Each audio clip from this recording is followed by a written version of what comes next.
bit of rain and we're going fast.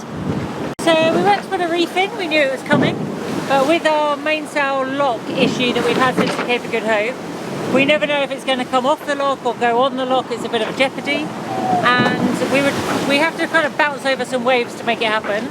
And if that doesn't happen, then we've got a new manoeuvre called the Hornell, which means we have to jibe as we try and drop the halyards. So we had to do that a couple of times, and it worked. So that was good. We put the reef in. We were just tidying up, and we were coming back on course, which was upwind last night.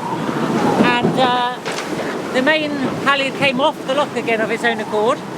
So we went to sort that, and while the leech was flapping, the flutter batten in the back third of the main broke in half and exited the sail, causing it to flap excessively, and we've got about a 3 metre length of the leech tape come off the mainsail. So we then had to go to the second reef to protect the sail as much as possible. Luckily it was off the lock, so that went in quite quick. And then we had to wait till daylight to fix it. So now Stacey is in charge of arts and crafts in the boom. They're repairing the leech tape of the main. We're not going to worry about the flutter batten. And we've been carrying an issue since the Southern Ocean of one of the batten cars is damaged. And now that's at Reef 2 and it's down the bottom of the rig, we can fix that as well. So hopefully by this afternoon we'll be back in full working order and full speed.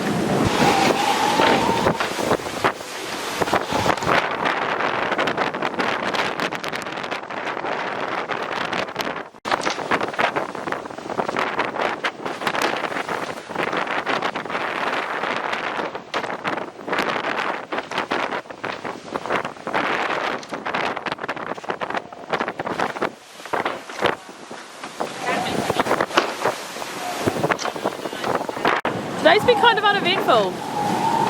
Kind of happy about that. Yesterday was too eventful for me. Too many things breaking, too many things to fix. So I'm quite happy to have an uneventful day. A little bit of sleep, a little bit of food. Muy bien. Yeah. Sun's been out.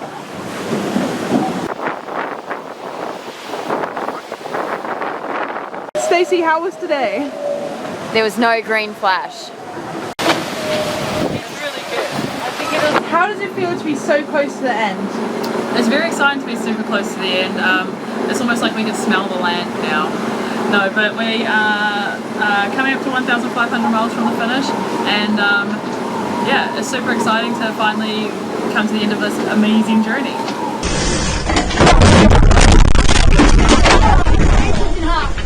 The mainsail broke.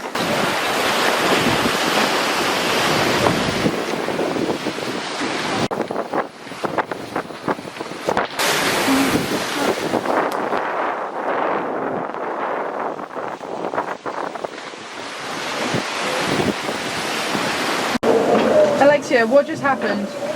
On a voulu prendre un riz parce que le vent monte en approche de l'archipel des Açores.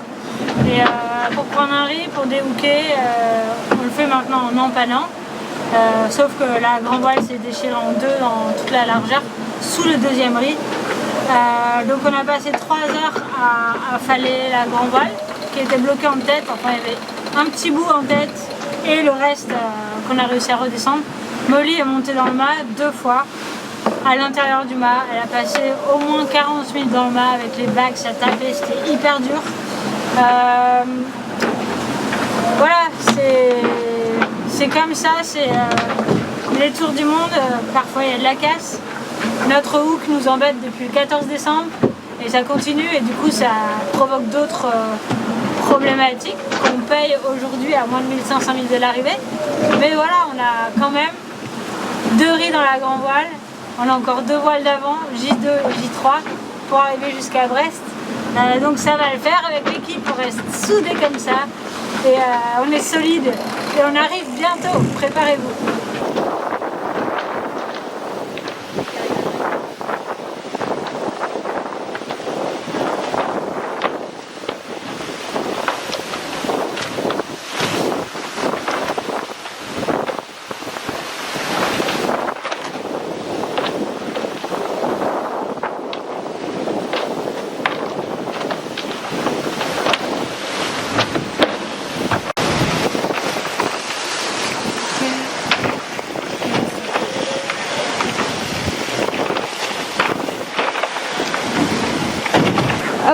Explain to me what's happening.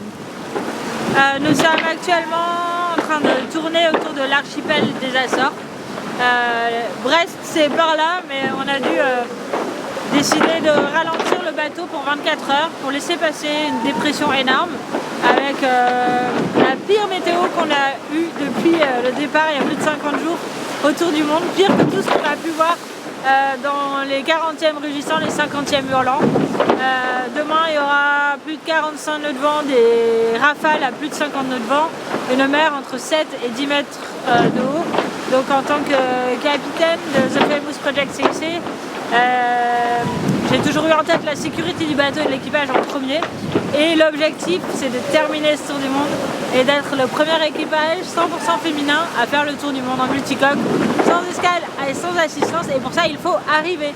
Donc si on veut arriver, on évite le plus gros de la tempête, donc on repart dans 24 heures avec quand même des conditions musclées, 35 nœuds de vent, 6 mètres de creux, ça va être costaud, mais beaucoup plus raisonnable que ce qui va se passer demain après-midi.